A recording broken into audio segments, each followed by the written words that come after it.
วันนี้มาเก็บโวคาโดพี่น้องมาพอเฮ็ดปวก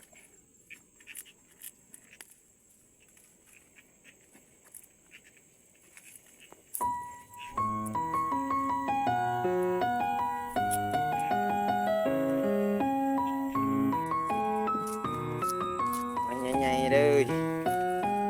ตอนนี้เขาเก็บกระสีได้คู่หนึ่งนะนี่ครับ ต้นหน่วยจะเป็นร้ายแห้ง ตัวนี้จะประมาณ5 โลแต่ว่าในต้นก็บ่ได้ใหญ่เพราะปานใดเนาะแต่ว่ามากโลแข็งอีกคนมาพอเฮ็ดปวกอีกแล้วนี่นั่นย่างมาเก็บโวคาโดเนาะย่างมาเก็บโวคาโดมาพอเฮ็ดปวก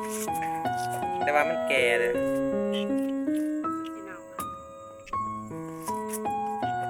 เฮ็ดปวกออกลายนะ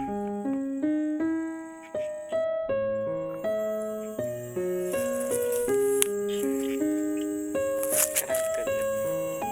กระโปรงงามไปเลยเนาะเหี่ยวไปเลย